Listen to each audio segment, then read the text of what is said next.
Thank you, Mr. Speaker. I acknowledge the traditional owners of my electorate, the Wurundjeri people of the Kulin Nation, and pay my respects to elders past, present and emerging, as I do the traditional owners of this place, the Ngunnawal people. It is the honour of my life to stand in this House as the representative for the electorate of Banks. It is the electorate I grew up in, the area I live in, and the place I am raising my own family. Banks is located on the lands of the Bidjigal people.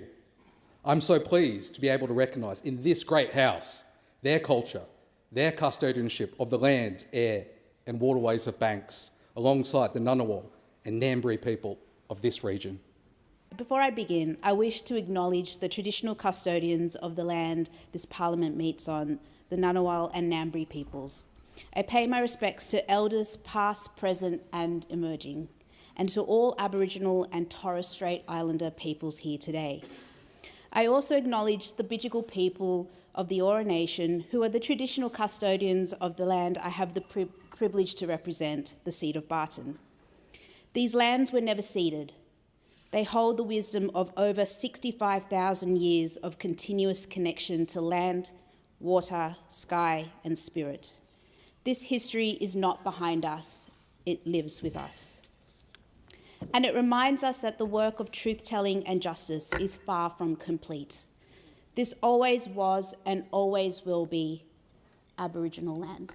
I want to start by acknowledging the traditional owners of the land on which we meet, the Ngunnawal and Ngambri people, and I also want to acknowledge the traditional owners of the lands and waterways that make up the area of Hughes, the Darawal people and the Cabrogal clan of the Darug Nation, and pay my respects to elders past, present and emerging.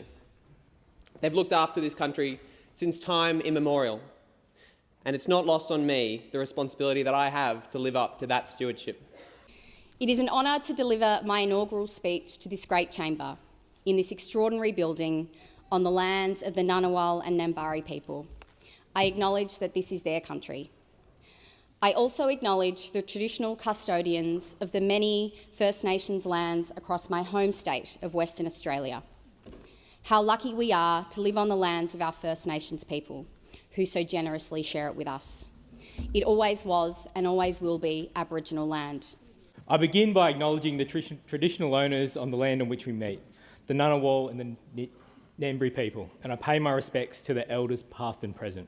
I would also like to pay my respects to the traditional owners of the land of my community, the Whadjuk people of the Noongar Nation. I begin by acknowledging the Ngunnawal and Ngambri people of these lands, and from my home, the Wurundjeri Wurrung people of the Kulin Nation. I recognise their elders and I pay tribute to their care and continuous custodianship of this country. I'm deeply proud to live in a nation home to the oldest continuous culture on the planet. The simple act of welcome to country is powerful, an act of generosity that invites us to listen, learn and reflect on the stories and wisdom of those who have walked these lands for tens of thousands of years. Thank you, Deputy Speaker. I'd like to acknowledge the traditional owners of the land on which we gather today, the Ngunnawal and Ngambri people.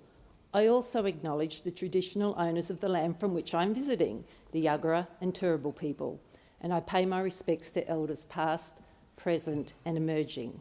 I begin by acknowledging the traditional custodians of the land on which we meet, the Ngunnawal and the Ngambri people. I also acknowledge the Gubbi Gubbi people back home in my local community of Queensland.